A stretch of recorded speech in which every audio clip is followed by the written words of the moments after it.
la chaîne Yuzu Moon, c'est toujours un plaisir de vous avoir avec moi. Cette vidéo sera sur, vous l'avez deviné, grâce au titre de cette vidéo, les histoires paranormales que je découvre en même temps que vous. J'espère que cela vous plaira. Avant de commencer, éteignez les lumières.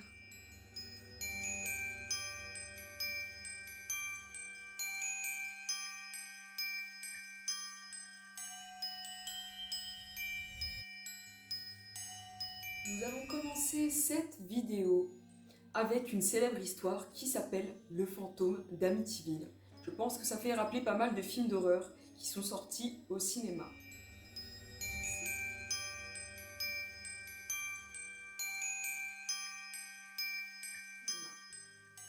C'est le 13 novembre 1974, Ronald Butch a assassiné de sang-froid 6 membres de sa famille. Le père Ronald, 43 ans, la mère Louise, 42 ans, ainsi que leurs 3 autres enfants, Allison, 13 ans, Mark, 12 ans et John Matthew, 9 ans.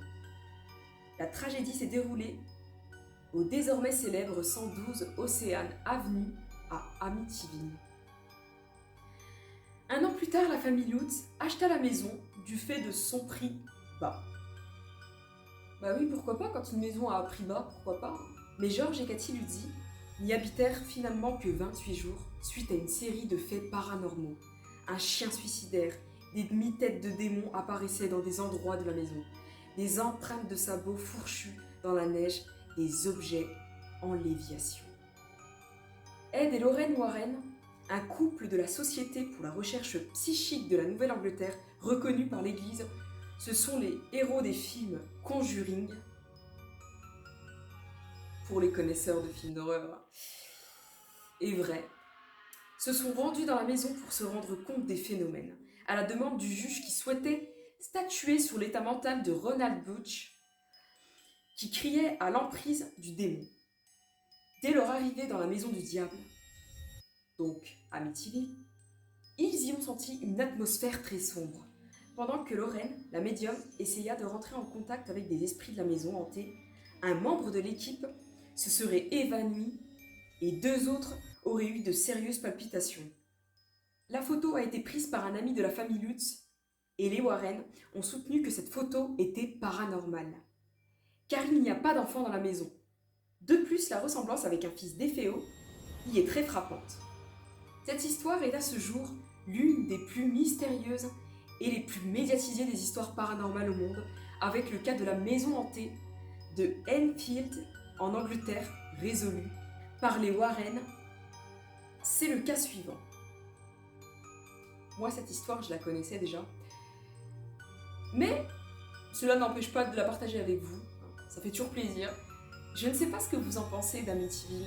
Pour les personnes qui n'ont pas vu le film, vous pouvez aller le voir si vous voulez. Après, je trouve que c'est une histoire qui est pas mal effrayante. Vu les nombreuses apparitions qu'il y a eu, en sachant qu'en plus la maison elle a été rachetée suite à plusieurs meurtres. Donc que dire à part que c'est une évidence que des choses paranormales qui s'y passent en fait. Je sais pas ce que vous en avez pensé de cette histoire. Moi j'ai adoré. Et j'y crois. L'histoire suivante est sur le poltergeist. Je pense que vous l'avez vu des nombreuses fois. Passer à la télévision, sur la une, pour les histoires paranormales. Et j'avoue que cette histoire est assez flippante. C'est le poltergeist chez la famille Hodgson.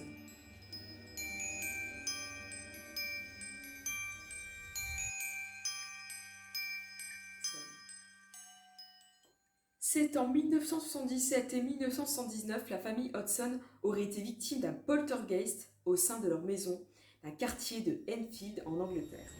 Les objets bougeaient et parfois même restaient en léviation, avec en plus des bruits étranges. Mais le plus bizarre reste quand la cadette de 11 ans, Janet, fut réveillée plusieurs fois, en léviation, criant avec une voix démoniaque. Elle aurait été habitée par un démon qui affirmait être l'ancien propriétaire de la maison, mort au rez-de-chaussée dans son fauteuil. Malgré l'aide de la police et d'experts, Ce phénomène reste encore inexpliqué à ce jour, bien que les Warren, venus en aide à la famille, ont affirmé qu'un démon avait emprisonné l'âme de l'ancien propriétaire, l'empêchant de passer dans l'au-delà. C'est une histoire courte, mais assez flippante quand on connaît surtout toute l'ampleur de ce qui se passait dans cette maison. Je ne sais pas si c'est français ce que j'ai dit, mais de mes souvenirs, parce qu'il y avait la petite fille de 11 ans, justement, qui était en léviation. Du coup, elle se faisait transporter, si vous voulez, alors qu'il n'y avait rien, hein. On pouvait la voir monter, on pouvait l'entendre crier avec une voix démoniaque, le lit bougeait, ça se balançait dans toute la pièce, et justement c'est ce qu'on appelle le poltergeist, que Dieu nous en protège, et du coup ça fait flipper. Bon, je pense qu'il n'y a rien à ajouter sur cette histoire. On passe à la troisième histoire. Troisième histoire, il s'agira de l'enfant fantôme.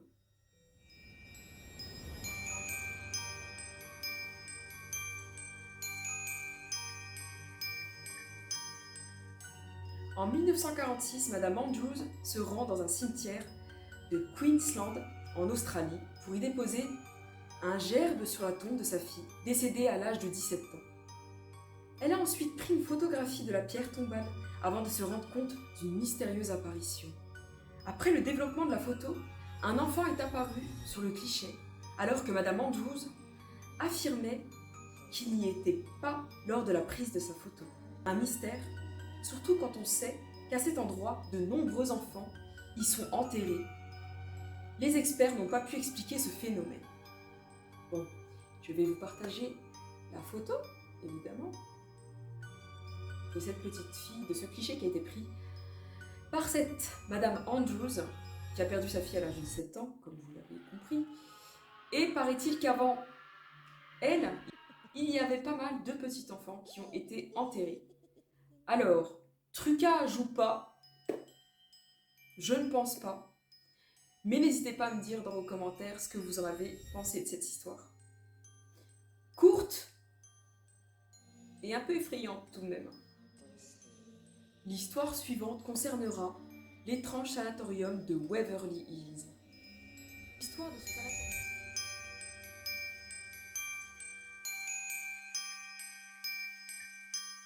L'histoire de ce sanatorium est plutôt macabre. Dans les années 1940, cet endroit était un hôpital qui soignait des malades atteints de tuberculose. Mais les traitements réservés aux patients étaient plus que douloureux. Entre 5000 et 8000 patients seraient décédés et seulement 5% des patients s'en seraient sortis.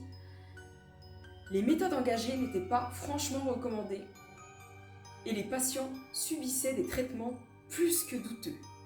De plus, ils devaient payer leurs propres frais de rapatriement chez eux ainsi que le prix du cercueil alors qu'ils venaient normalement de faire soigner. Les corps étaient souvent jetés dans un trou, puis retirés du bâtiment par un tunnel.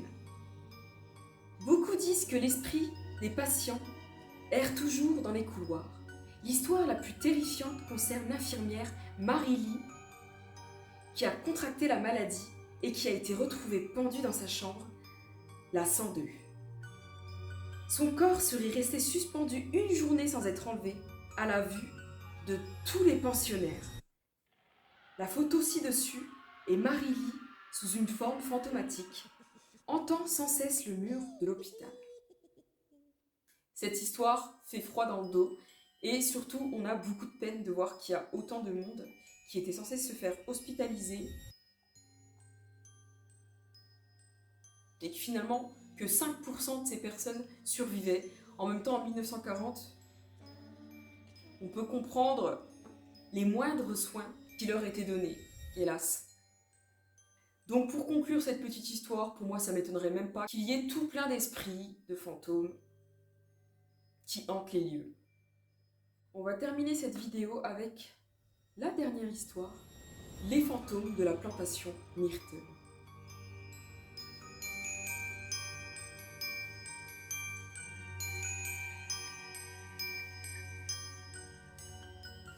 Cette plantation située en Louisiane a longtemps été considéré comme l'endroit le plus hanté des États-Unis. La légende dit que 10 meurtres sont survenus dans la vieille maison principale et que depuis 12 fantômes entraient les murs. Le plus célèbre serait celui de Chloé, qui apparaît souvent avec un turban vert. Cette dernière aurait été l'esclave de Mark et Sarah Woodruff, je ne sais pas si je le dis bien, les anciens propriétaires. Surprise par Sarah d'avoir écouté une conversation privée, Chloé eut l'oreille coupée en guise de punition. Pour se venger, Chloé aurait préparé un gâteau à base de plantes toxiques pour empoisonner ses tortionnaires, mais son plan se retourna contre elle. En effet, Sarah et ses filles moururent après avoir mangé une part du gâteau. Mais pas Mark, le père. Elle fut pendue par les autres esclaves et son corps jeté dans le Mississippi. Elle entrait encore la plantation à ce jour. Quelle histoire effroyable! N'hésitez pas à me dire en commentaire ce que vous en avez pensé de chacune de ces histoires paranormales et de ces clichés que je vous ai partagés également.